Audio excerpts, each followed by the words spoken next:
Diálogo primero. Me han dicho que en las orillas de esta desierta playa tropezaría con la sombra del gran Montesquieu. ¿Es acaso la que tengo ante mis ojos? Oh Maquiavelo. A nadie cabe aquí el nombre de grande. Mas sí, soy el que buscáis. De los personajes ilustres cuyas sombras pueblan esta lóbrega morada, a nadie tanto anhelaba encontrar como a Montesquieu. Relegado a esta región desconocida por la migración de las almas, doy gracias al azar por haberme puesto por fin en presencia del autor de El espíritu de las leyes. El antiguo secretario de Estado de la República Florentina no ha olvidado aún su lenguaje cortesano. Pero que, de no ser angustias y pesares, podríamos compartir quienes hemos llegado a estas sombrías riberas. ¿Cómo puede un filósofo, un estadista, hablar así? ¿Qué importancia tiene la muerte para quienes vivieron del pensamiento, puesto que el pensamiento nunca muere? Por mi parte, no he conocido condición más tolerable que la proporcionada aquí hasta el día del juicio final. Exentos de las preocupaciones y cuidados de la vida material, vivir en los dominios de la razón pura, poder departir con los grandes hombres, de cuya fama ha hecho eco el universo todo, seguir desde lejos el curso de las revoluciones en los estados, la caída y transformación de los imperios, meditar acerca de sus nuevas constituciones, sobre las modificaciones sobrevenidas en las costumbres de los pueblos europeos, los progresos de su civilización en la política, las artes y la industria, como también en la esfera de las concepciones filosóficas. ¡Qué espectáculo para el pensamiento! ¡Cuántos puntos de vista nuevos! ¡Qué insospechados descubrimientos! ¡Cuántas maravillas, si hemos hecho de dar crédito a las sombras que aquí descienden! La muerte es para nosotros algo así como un profundo retiro donde terminamos de recoger las enseñanzas de la historia y los títulos de la humanidad. Ni siquiera la nada logra romper los lazos que nos unen a la tierra, pues la posteridad se cuida de aquellos que, como vos, han impulsado grandes movimientos del espíritu humano. En este momento, casi la mitad de Europa se rige por vuestros principios. ¿Y quién podría atravesar mejor, libre de miedos, el sombrío pasaje que conduce al infierno o al cielo, que aquel que se presenta con tales y tan puros títulos de gloria ante la justicia entera? ¿Por qué no habláis de vos, Maquiavelo? Excesiva modestia, cuando se ha dejado tras de sí la inmensa fama de ser el autor del Tratado del Príncipe. Creo comprender la ironía que vuestras palabras ocultan. ¿Me juzgará acaso el gran publicista francés como lo hace el vulgo, que de mí solo conoce el nombre y un prejuicio ciego? Lo sé, ese libro me ha proporcionado una reputación fatal, me ha hecho responsable de todas las tiranías, ha traído sobre mí la maldición de los pueblos, encarno para ellos el despotismo que aborrecen, ha emponzoñado mis últimos días y, al parecer, la reprobación de la posteridad me ha seguido hasta aquí. Sin embargo, ¿qué hice? Durante 15 años serví a mi patria, que era una república. Conspiré para mantenerla independiente y la defendí sin tregua contra Luis XII, los españoles, Julio II y contra el mismo Borgia, quien sin ley la hubiese sofocado. La protegí de las sangrientas intrigas que, en todos los sentidos, se entretejían a su alrededor, combatiendo como diplomático como otro lo habría hecho con la espada. Trataba, negociaba, anudaba y rompía los hilos de acuerdo con los intereses de la República, aplastada entonces entre las grandes potencias y que la guerra hacía bambolear como un esquife. Y no era un gobierno opresor ni aristocrático el que manteníamos en Florencia, eran instituciones populares. ¿Fui acaso de aquellos que van cambiando al vaivén de la fortuna? Luego de la caída de Soderini, los verdugos de los Médicis supieron hallarme. Educado en la libertad, sucumbí con él, viví proscripto, sin que la mirada de príncipe alguno dignara fijarse en mí. He muerto pobre y olvidado. He aquí mi vida y he aquí los crímenes que me han valido la ingratitud de mi patria y el odio de la posteridad. Quizás sea el cielo más justo conmigo. Conocía todo eso, Maquiavelo, y en razón de ello nunca logré comprender cómo el patriota florentino, el servidor de una república, pudo convertirse en el fundador de esa lóbrega escuela que os ha dado como discípulo a todas las testas coronadas, apropiada para justificar los más grandes crímenes de la tiranía. ¿Y si os dijera que ese libro tan solo fue una fantasía de diplomático? Que no estaba destinado a la imprenta, que tuvo una publicidad ajena a la voluntad del autor, que fue concebido al influjo de ideas entonces comunes a todos los principados italianos, ávidos de engrandecerse a expensas el uno del otro y dirigidos por una astuta política que considera al más pérfido como el más hábil? ¿Es este vuestro verdadero pensamiento? Ya que me habláis con tanta franqueza, os diré que también es el mío y que participo al respecto de la opinión de muchos de aquellos que conocen vuestra vida y han leído atentamente vuestras obras. Sí, Maquiavelo, y la confesión os honra. En aquel entonces no dijisteis lo que pensabais o lo dijisteis bajo el imperio de sentimientos personales que por un instante ofuscaron vuestra razón elevada. Os engañáis, Montesquieu, siguiendo el ejemplo de otros que me han juzgado como vos. Mi único crimen fue decir la verdad a los pueblos como a los reyes, no la verdad moral, sino la verdad política, no la verdad como debería ser, sino como es, como será siempre. No soy yo el fundador de la doctrina cuya paternidad me atribuyen, es el corazón del hombre. El maquiavelismo es anterior a Maquiavelo. Moisés, Sesostris, Salomón, Disandro, Filipo y Alejandro de Macedonia, Agatocles, Rómulo, Julio César y el mismo Nerón, Carlomagno, Teodórico, César Borgia, he aquí los antecesores de mi doctrina. Paso por alto a muchos y de los mejores, sin mencionar por supuesto la larga lista de los que llegaron después que yo, y a quienes el Tratado del Príncipe nada enseñó que ya no supieran por el ejercicio del poder. ¿Quién en vuestro tiempo me rindió un homenaje más clamoroso que Federico II? Pluma en la mano, me refutaba el interés de su popularidad, pero en política aplicaba rigurosamente mis doctrinas. ¿Por qué inexplicable extravío del espíritu humano se me reprocha lo escrito en esta obra? Tanto valdría censurar al sabio por buscar las causas físicas de la caída de los cuerpos que nos hieran al caer, al médico por descubrir las enfermedades, al químico por historiar los venenos, al moralista por pintar los vicios, al historiador por escribir la historia. Oh Maquiavelo. Si Sócrates se encontrara aquí para desentrañar el sofisma oculto en vuestras palabras. Por poco que la naturaleza me haya dotado para la polémica, la réplica no me es difícil. Comparáis con venenos las enfermedades, los males engendrados por el espíritu de dominio, astucia y violencia. Y vuestros escritos los instruyen acerca de los medios de contagiar esas enfermedades a los estados, son esos venenos los que enseñáis a destilar. Cuando el sabio, el médico y el moralista estudian un mal, no es con el objeto de enseñar a propagarlo, es para curarlo.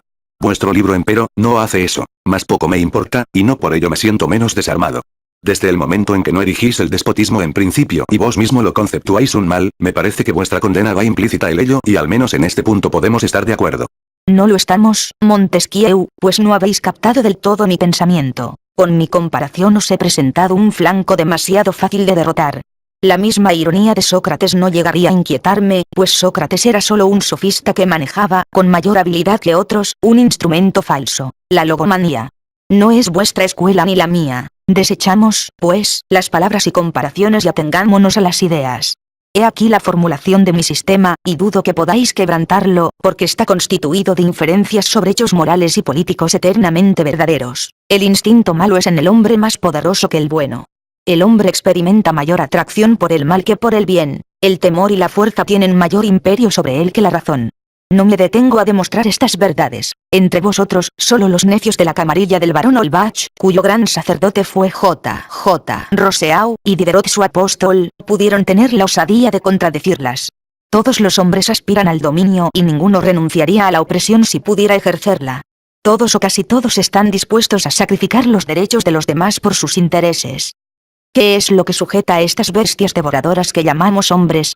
En el origen de las sociedades está la fuerza brutal y desenfrenada. Más tarde, fue la ley, es decir, siempre la fuerza, reglamentada formalmente. Habéis examinado los diversos orígenes de la historia. En todos aparece la fuerza anticipándose al derecho. La libertad política es solo una idea relativa. La necesidad de vivir es lo dominante en los estados como en los individuos.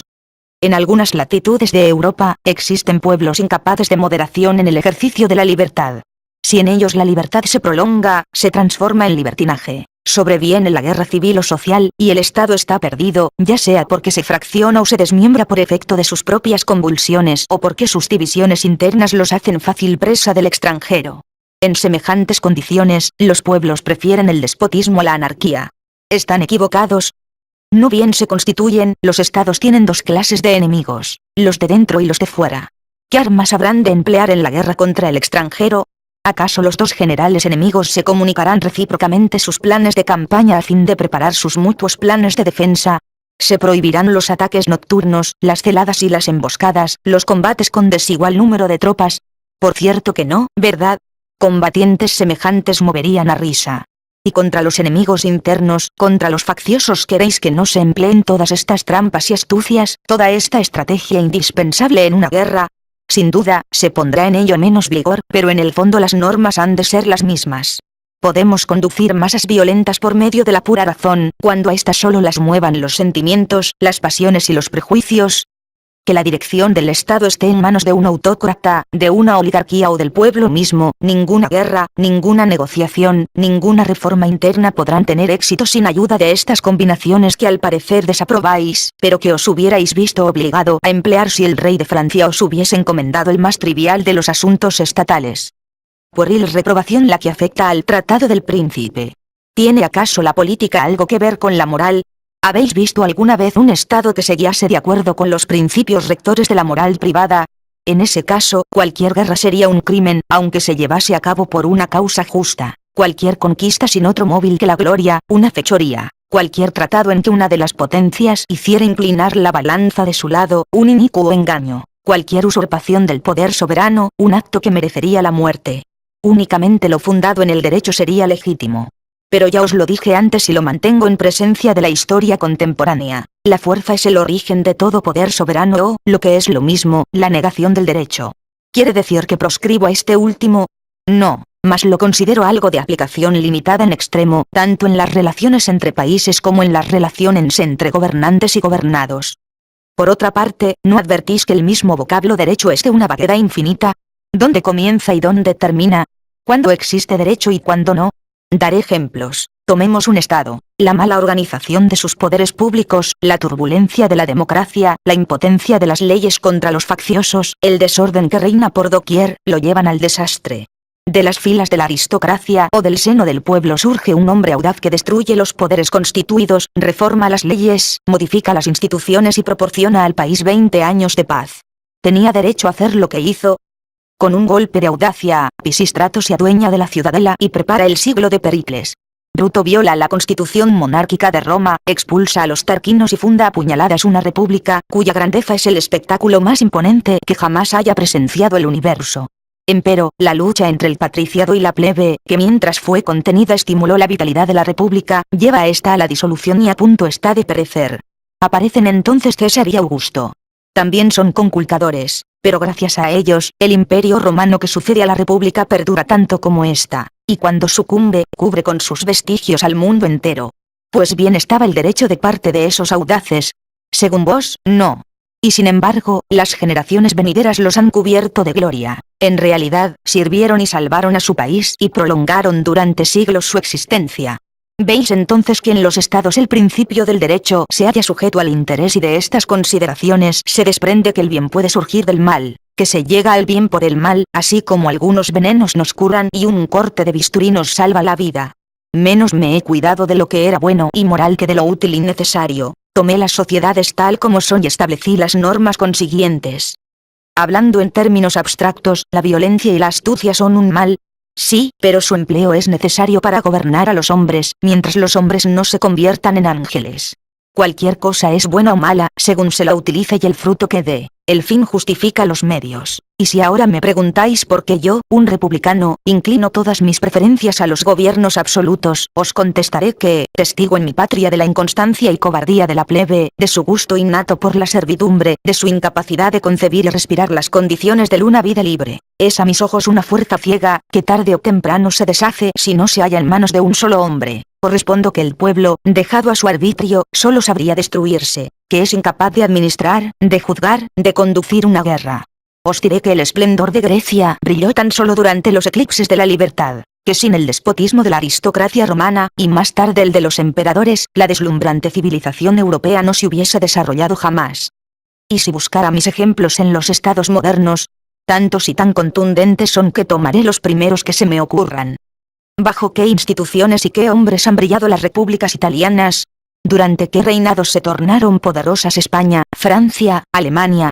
Con los León X, los Julio y los Felipe II, los Barbaroja, los Luis XIV, los Napoleón, hombres todos de terrible puño, y apoyándose con mayor frecuencia en la guarnición de la espada que en la carta constitucional de sus estados. Mas yo mismo me asombro de haber hablado tanto para convencer al escritor ilustre que me escucha. ¿Acaso, si no estoy mal informado, no se hallan estas ideas en parte en el espíritu de las leyes? ¿Pudo mi discurso herir al hombre grave y frío que sin pasión ha meditado acerca de los problemas de la política? Los enciclopedistas no eran catones, el autor de las cartas persas no era un santo, ni siquiera un devoto muy ferviente. Nuestra escuela, reputada de inmoral, quizás se hallara más próxima del Dios verdadero que los filósofos del siglo XVIII. Sin cólera y con atención he escuchado hasta vuestras últimas palabras, Maquiavelo. ¿Deseáis oírme permitir que me exprese respecto de vos con igual libertad?